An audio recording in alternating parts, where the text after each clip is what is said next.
بسم الله، الصلاة والسلام على رسول الله. أهلا بكم، كل عام وحضراتكم بألف خير. برحب بكل المشتركين عندي على القناة. شهر مبارك علينا جميعا يا رب.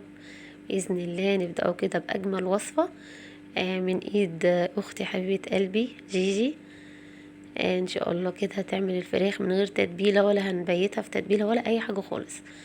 نعملها في نفس الوقت كده وناكل أحلى فراخ بإذن الله. هنا كده بصلاية كبيرة فرمناها في الكبة، معاها كمان معلقة كبيرة من الثوم. نحط بقى فلفل أسمر، كمان ملح، نحط كمان بابريكا، كله معلقة صغيرة كده. بهارات لحمة، كركم،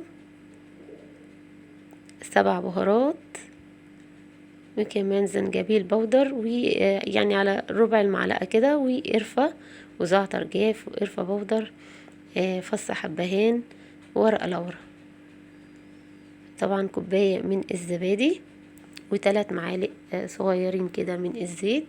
نقلب كل التتبيله دي كده في بعض، وبعد كده بنبدا نمسك الفرخه نتبلها كده وندهنها كلها بالتتبيله دي، نشبعها بالتتبيله.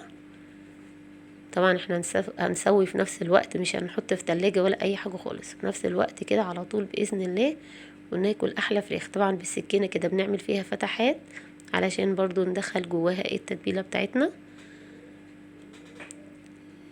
بس كده بندهن كويس قطع الفراخ بتاعتنا، وبعد كده نبدأ ان احنا نحطها على النار. نحط بس شوية مية بسيطة، مقدار المية اللي حطيته جيجي اهو. بعد كده بغطي على الصينية بتاعتنا وبنحطها.